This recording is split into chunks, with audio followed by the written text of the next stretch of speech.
তারা মনে করে শুধুমাত্র একটাই নির্বাচন হতে হবে, স্থানীয় ইলেকশন না, অমুক ইলেকশন না, তমুক ইলেকশন, একটাই, সেটা হচ্ছে জাতীয় ইলেকশন।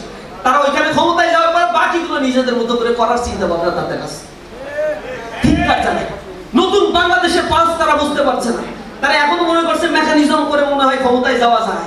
ডাকসু প্রমাণ করছে না ছাত্ররা মেকানিজম করে যাওয়া যায়, ডাকসুতে যাওয়া যায়। সামনে আরো প্রমাণ হবে। ছাত্রদের পালস বলছে না, শুধু দায় চাপানোর রাজনীতি তারা করে, শুধু দায় মিথ্যাচার আর দায় চাপানোর রাজনীতি ছাড়া দ্বিতীয় কোনো রাজনৈতিক সেন্স তাদের মাথায় আর ঢুকে না।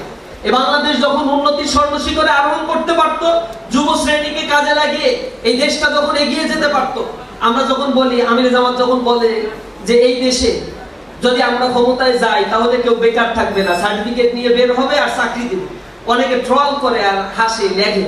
ইকোনমিক সম্বন্ধে তাদের যদি ধারণা থাকে তাহলে তাদের জানা উচিত এই দেশের যুব শ্রেণীর মধ্যে কর্মক্ষম যুব শ্রেণীর পরিমাণ 2030 সাল পর্যন্ত 70% থাকবে। এই যুব শ্রেণীকে শুধুমাত্র 6 মাস, 1 বছর বা 4 বছরে কারিগরি ট্রেনিং দিয়ে যে পরিমাণে এমপ্লয়মেন্ট ক্রিয়েশন করা সম্ভব, তা দিয়ে বাংলাদেশটা 4 বছরের মধ্যে পরিবর্তন করে দেওয়া সম্ভব।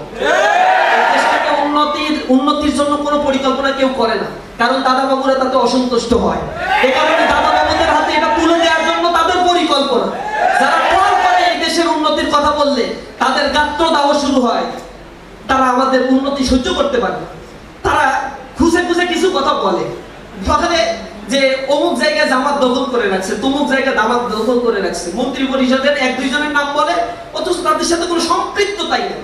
জীবনে কোনোদিন তাদের আমরা সরাসরি দেখি না। বলে ওইটা হচ্ছে জামাতের লোক, আর বলে না বাকিগুলো কাদের লোক, এটা আর বলে না। বলে 16টা বিসি জামাতের, তাহলে বাকিগুলো কাদের সেটা আর বলে না। সব চুপিসারে নিচে মিডিয়া হাইপ তুলে তারা জামাতি জামাতি বলে, আর সবগুলো নিজেরা দখল করে প্রত্যেকটা জায়গা নিজেদের লোক তারা বসিয়ে রেখেছে। সামনের নির্বাচনে তারা এরকম নীল নকশা করছে। যেমনি জাহাঙ্গীরনগর বিশ্ববিদ্যালয়ে মাত্র একটা ইলেকশন, তো এর একটা প্রতিষ্ঠান। রাজশাহী বিশ্ববিদ্যালয়ে আপনারা দেখছেন যে সময় নির্বাচন হওয়ার কথা কি ধরনের কনস্পাইরেসি তারা করেছে। নির্বাচন তাদের কারণে সর্বশেষ যেদিন নমিনেশন জমা দেওয়ার কথা, সেই নমিনেশন জমা দেওয়ার দিন তারা হট্টগোল করেছে, তাদের কারণে একদিন আবার পিছিয়ে দেওয়া হয়। এরপরে তারা আগে আন্দোলন করেছে, নির্বাচনের সময় যেটা নির্ধারণ করা ছিল তার থেকে আবার তাদের জন্য 10 দিন পিছাইছে। আবার তাদের এই নতুন আবদারের কারণে আবার 25 দিন নির্বাচন পিছিয়ে দেওয়া হয়েছে। কোন গণতান্ত্রিক পরিবেশে তারা আদতেও বিশ্বাস করে? তাদের ক্ষমতায় থাকাকালীন 10 বছরে কোন ধরনের ইলেকশন বিশ্ববিদ্যালয়, কলেজ, ইউনিভার্সিটির কোন জায়গায় তারা দেয় না।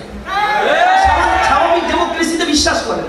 তারা মনে করে শুধুমাত্র একটাই নির্বাচন হতে হবে, স্থানীয় ইলেকশন না, অমুক ইলেকশন না, তমুক ইলেকশন, একটাই, সেটা হচ্ছে জাতীয় ইলেকশন। তারা ওইখানে ক্ষমতায় যাওয়ার পর বাকিগুলো নিজেদের মতো করে করার চিন্তা ভাবনা তাদের আছে। ঠিক আছে, নতুন বাংলাদেশের পালস তারা বুঝতে পারছে না। তারা এখনো মনে করছে মেকানিজম করে মনে হয় ক্ষমতায় যাওয়া যায়।